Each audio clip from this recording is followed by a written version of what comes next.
Wonderful. Well, thank you so much, Dean, for taking the time to speak with us today. We are really excited that you are going to talk to us about your work mobilizing men. So I'm going to turn it over to you and let you introduce yourself and talk a little bit about the work that you do before we launch into some questions.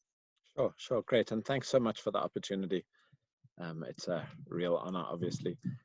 So I'm Dean Peacock. I have been doing work with men on issues related to masculinities, violence, conflict, and peace building for quite a long time, really since I was 17 in my final year of high school.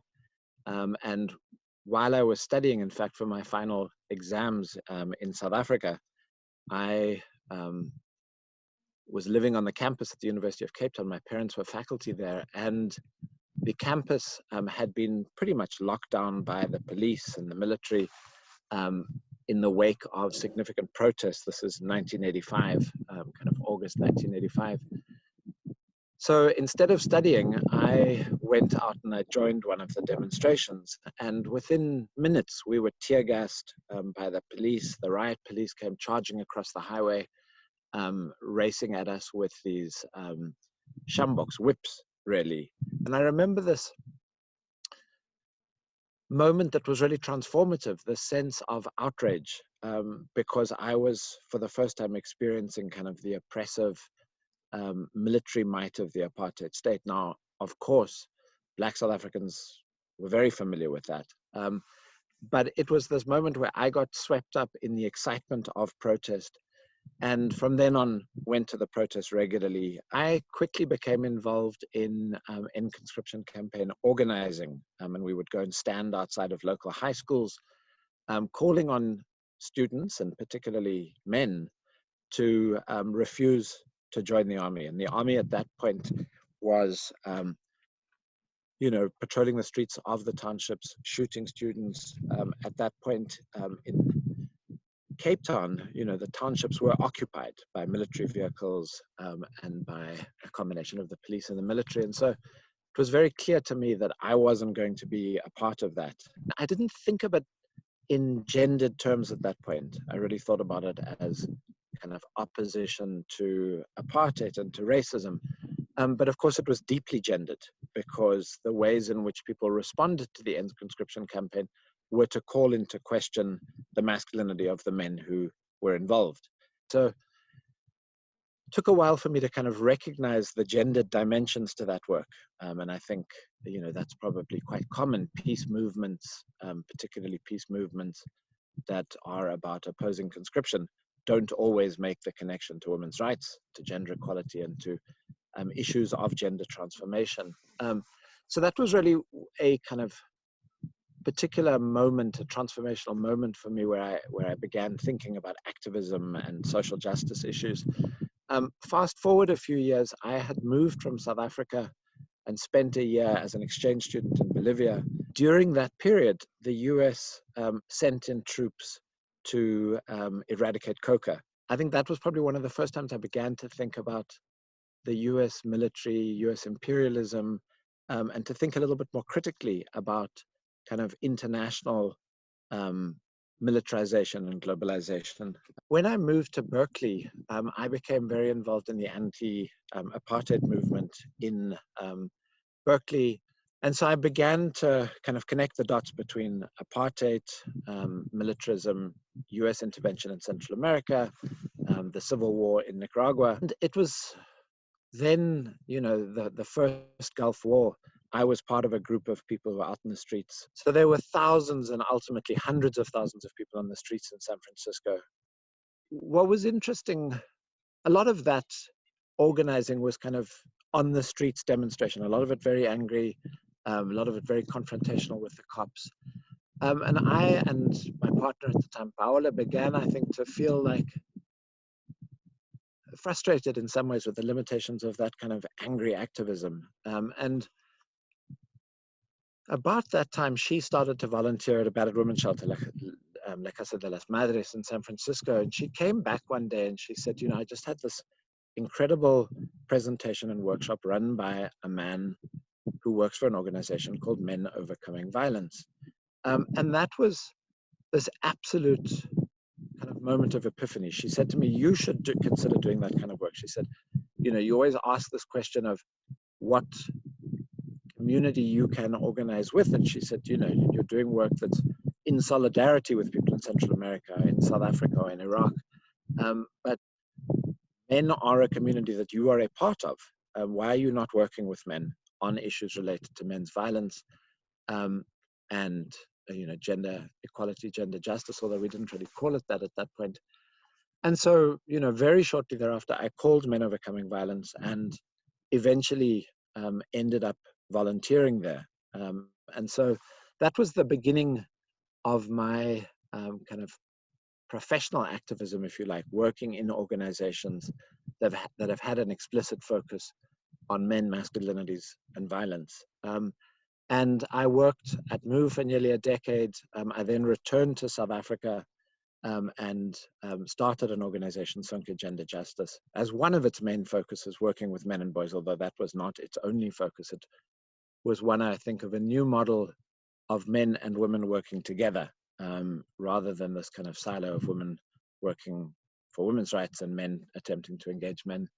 And we did that work, I think, in exciting and innovative ways, ultimately working in 25 countries across Africa, including with a strong focus on women, peace and security agenda. I now, and I'm a senior fellow at Promundo, and I've just started a new position as the director of the Confronting Militarized Masculinities Initiative at the Women's International League for Peace and Freedom.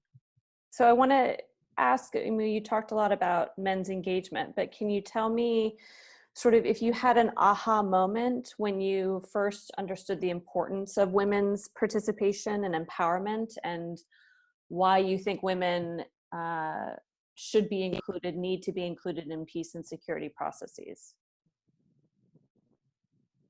Yeah, I suppose there have been multiple moments which you could describe as aha moments, but in some ways were moments of kind of astonishment, moments of indignation and outrage.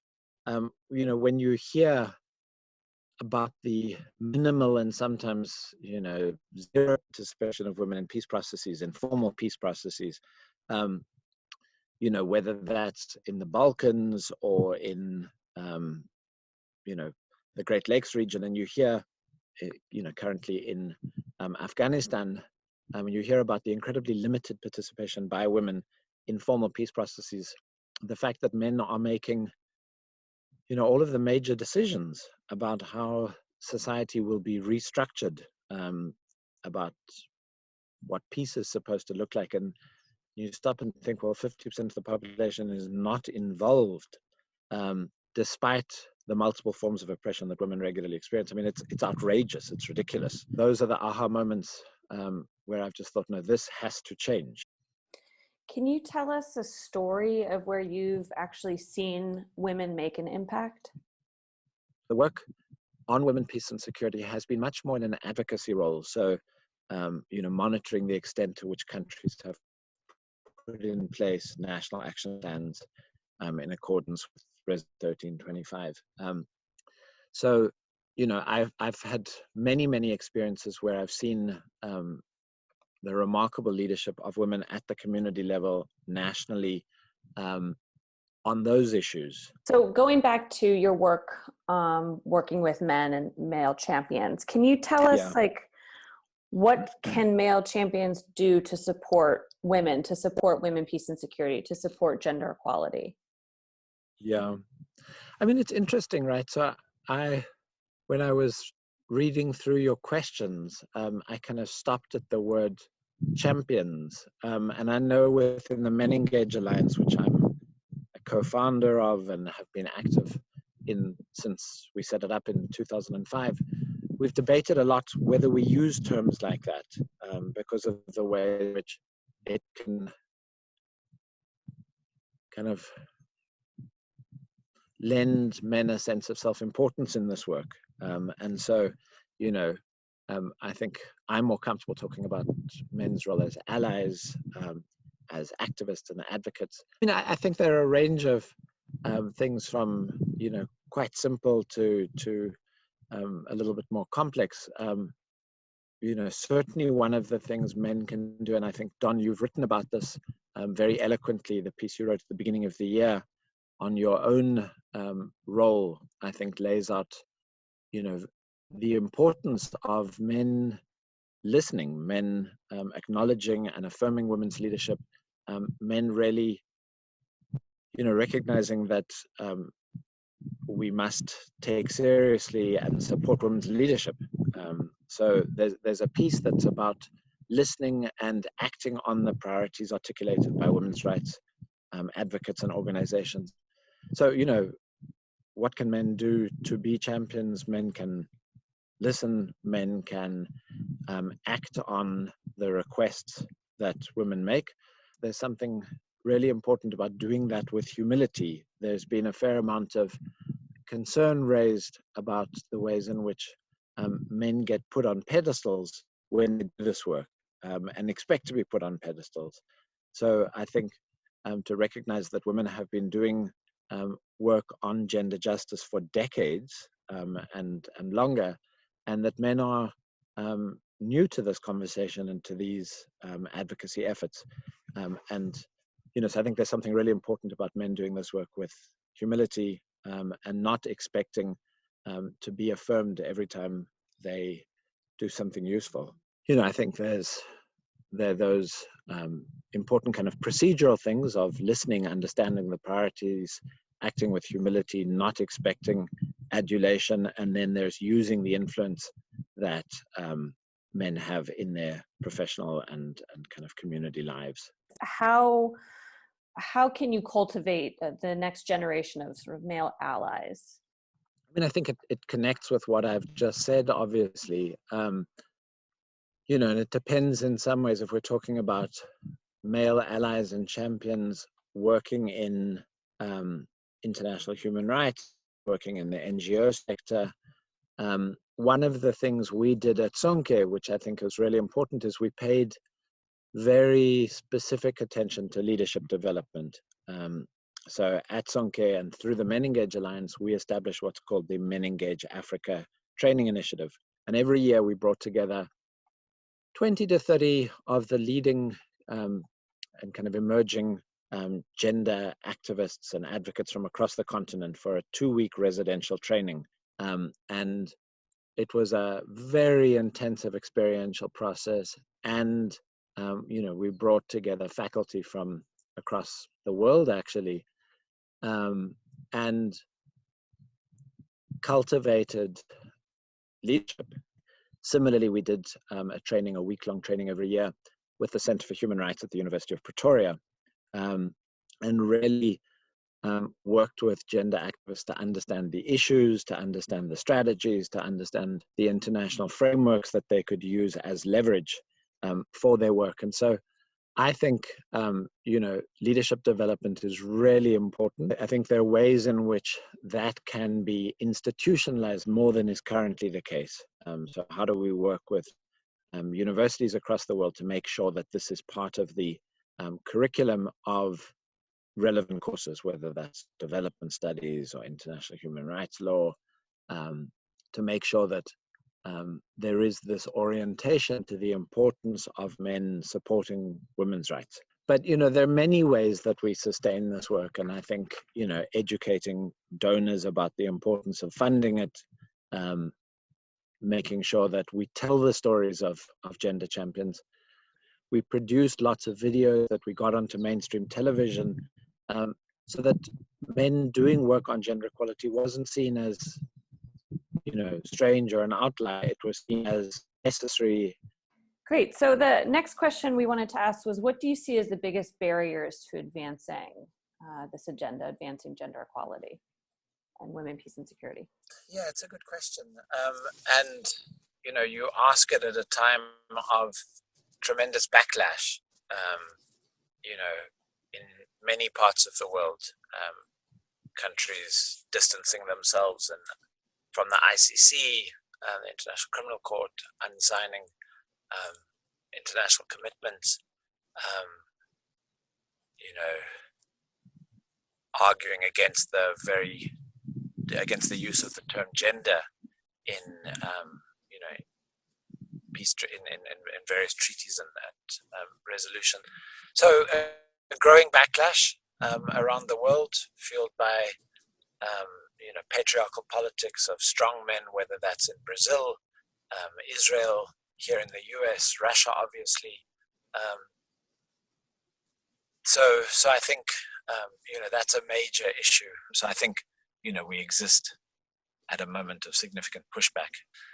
I also think our work on men and peace building and men, masculinities, and conflict is sometimes too narrowly focused on changing the social norms of some of the least influential men. So I think our work in the NGO sector focuses a lot on work with ex-combatants, men at the community level, and I don't think the men and masculinities work pays enough attention to some of the structural drivers of conflict. So, glaring and growing social inequalities, what are we doing about those? What are we doing about the arms trade and the proliferation of weapons and the ways in which the arms industry constructs militarized masculinities? What do we do about the nexus of corruption and militarization and its effect on men? So I don't think we pay enough attention to those forces. And in as much as our work with men and boys focuses on simply shifting gender norms, I don't think it's going to be effective. I think it's got to go beyond that. It must, attempt to decrease men's enthusiasm for militarism and guns, etc., all the traditional markers of masculinity, but it must also do something about the broader social context in which men and women live. So I think that's a challenge. And when you talk about that, you're talking about being up against massive forces. I was recently rereading Tom Burgess's excellent book, Looting Africa, and he talks at the very deliberate kind of weaponization of ethnicity, of religion, and I would add to that gender, to advance, political agendas. So we often think about gender as driving political agendas, but I think they interact with each other, and that notions of masculinity get harnessed to political projects and manipulated. And so we must address, the full set of forces at play. Great. Well, thank you. Those were all of the questions that we had, but wanted to also just take a moment to hear a little bit more about what you're doing currently with WILP in particular. Sure. Yeah, so it connects to the last set of points I was just making. WILP, the Women's International League for Peace and Freedom, is the oldest women's peacemaking organization in the world. It was established in 1915 in strong opposition to the First World War, and has done remarkable work ever since. They've won 2 Nobel Peace Prizes. And so Madeleine Rees, the new Secretary General, I think recognized the importance of engaging men and mobilizing men for feminist peace, as Will describes it, about a decade ago. And so she's been on the board of the Men Engage Alliance and the steering committee. And Men Engage and WILP have done a number of events on men's support for the women, peace and security agenda, and men's support more broadly for feminist peace. And so we were able to get some funding from Global Affairs Canada to implement an initial pilot project, which we're calling Confronting Militarized Masculinities, which will be both global and national in scope. It will be piloted in 4 countries initially: Afghanistan, Cameroon, Colombia, and the Democratic Republic of Congo. And it's really about building men's support for women's organizing around peace. And so there's a strong component that's about alliance building and solidarity dialogues, making sure that peace activists and men doing work with men to address men's violence in those 4 countries and globally understand women's priorities there and can support them. And it will, have a strong focus on addressing some of the structural drivers of conflict that I was just describing. So 3 components to the project: a research component to understand the kind of causes and manifestations of militarized masculinities, and then a focus on kind of what are the effective strategies to address that. And then, as I say, alliance building and advocacy, both at the national and the global level. A number of those countries are currently reworking their national action plans. And so there'll be, significant attention to making sure that the national action plans in the DRC, Cameroon, Colombia include a focus on engaging men and boys, and that there's strong national commitment to doing that, and to doing it in accountable ways that are accountable to women's rights movements, I should say. In Afghanistan, remarkably, there are 10,000 volunteers who make up the WILP membership, 3,000 of them men, and working with imams, changing the way they talk about the Quran in their Friday sermons, working with young people. In Colombia, WILP has been working with a group of conscientious objectors who won an important constitutional court case in Colombia, stopping certain forms of recruitment into the military, particularly exploitative forms where young men were simply being abducted from poor and working class areas in major cities in Colombia. So there's amazing, inspiring work happening. And that's been my experience over the last 30 years, is frequently being surprised by the intensity of people's commitments, men's commitment to gender equality, to stopping violence, and to a broader vision of social justice and gender equality. And I'm, kind of every time I speak to my colleagues in the WILP sections, amazed by the work that they're doing. That's amazing. It sounds like a fascinating program. Yeah. Well, thank you so much. We don't want to take up more of your time, but on behalf of Mobilizing Men as Partners for Women, Peace, and Security, we really appreciate you taking the time to speak with us. It's been a fascinating conversation, and I'm sure we'll continue to be in touch and hear a bit more about what you're doing.